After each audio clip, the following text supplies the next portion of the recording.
आदाब नाज़रीन। ईरान और इसराइल की जंग को लेके आज की जो ताज़ा अपडेट लेके बॉर्डर मेल न्यूज़ में शहबाज खान आपकी खिदमत में हाज़िर हूँ। ईरान हक और सच पर खड़ा है और अल्लाह हमारा मददगार है। दुश्मन पर वहशत तारी रखें, अल्लाह ईरानी कौम की फ़तह से नवाजेगा।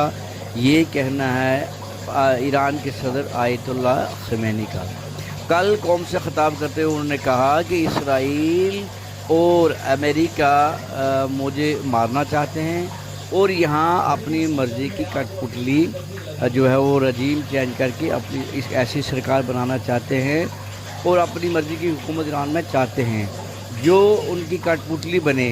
मैं मर भी गया तो फ़तह ईरान की होगी, कौम की फ़तह फिर भी ईरान की होगी और कौम की फ़तह होगी। दुश्मन के मंसूबों को कामयाब नहीं होने देंगे। ये कहना है ईरान के सदर जनाब आयतुल्लाह खमेनी जो कल प्रेस कॉन्फ्रेंस से खिताब कर रहे थे। ईरान इसराइल जंग आलमी अमन के लिए ख़तरा है, इसे रोकने के लिए आलमी बरादरी को फ़ौरन सामने आना चाहिए। ये रशिया के सदर के रूस के सदर का कहना है। ट्रंप आसम मनीर मुलाकात के हवाले से अमरीकी सदर ने प्रेस बयान में कहा है कि उसने इंडिया और पाकिस्तान की जंग रोकने पर आसम मनीर को वाइट हाउस में मदऊ किया, उनको दावत दी और उनका शुक्रिया अदा किया।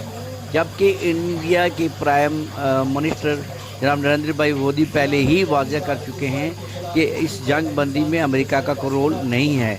लेकिन अमेरिका की दोगली पॉलिसी वो कह रहे हैं कि मैंने आसम मनीर को जो है वो इसलिए बुलाया।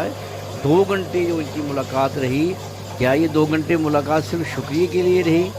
ऐसा नहीं हो सकता। असल में हकीकत ये है कि अमेरिका ने ही इसराइल को ईरान पर जंग जो है वो हमला करने के लिए उसको कहा और उसके बाद जो है वो पहले वो सऊदी अरब गया, उसके बाद फिर उसने जो है वो तुर्की के जो सदर से बात की।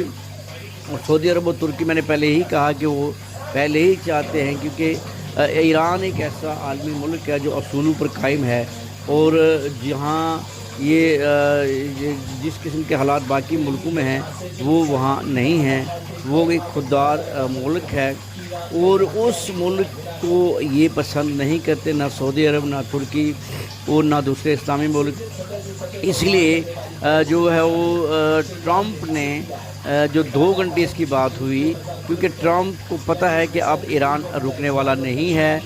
उसका जो चेला है, इसी का पाला हुआ चेला, जो उसका हम कह सकते हैं कि उसका अपना चहेता जो बेटा है इसराइल।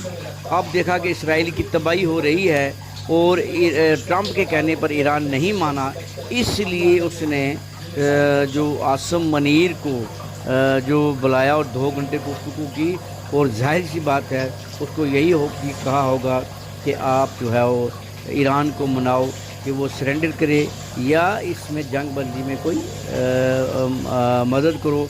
ये हो सकता है, वरना 2 घंटे जो कौन सी शुक्रिया होता है कि 2 घंटे में जो सदर ट्रंप जो किसी से बात भी अपने मफाद के बगैर, हंसते भी नहीं है मफाद के बगैर, वो उनसे 2 घंटे बात करेंगे। सदर ट्रंप आसम मनीर के वहाँ पहुँचे और जब सदर ट्रंप अमेरिका पहुँचे पहले, तो उस वक़्त जो वहाँ की आवाम ने जो इनका इस्तकबाल किया वो आपने सोशल मीडिया पर देखा होगा कि वहाँ अमेरिका की आवाम ने कहा कि आसम मनीर पाकिस्तानियों का कातिल, आसम मनीर इस्लामाबाद का कातिल, और तरह तरह के नारों से उसको नवाजा गया।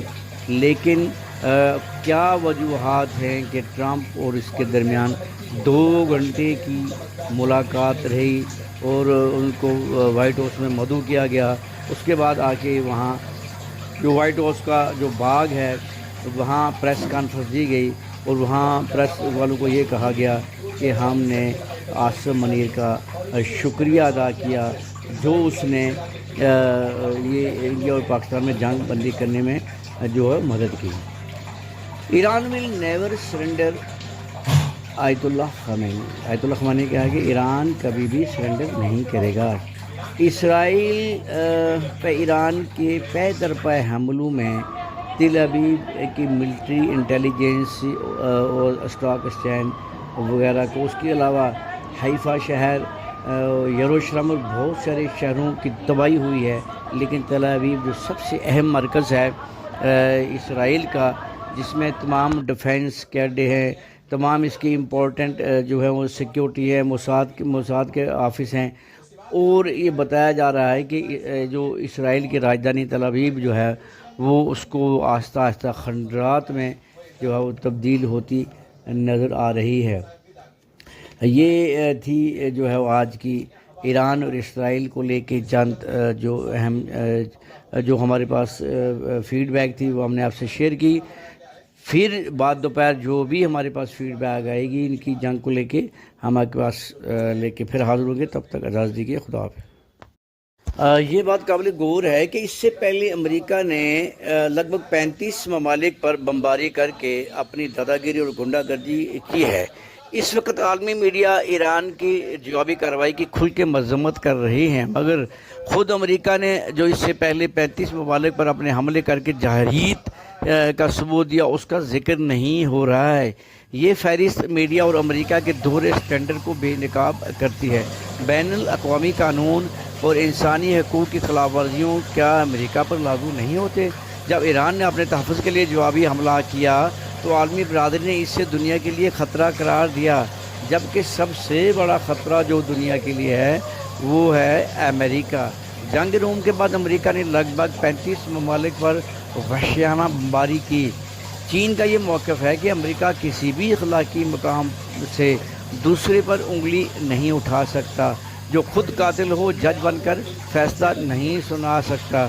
مغربی میڈیا اور حکومتیں منافقت سے کام لیتی ہیں، اور جب امریکہ اور اس کی ناجائز اولاد اسرائیل قتل عام کرتے ہیں تو مغربی ممالک اور میڈیا خاموش رہتے ہیں۔ یہ بڑا ہی شرم کا مقام ہے۔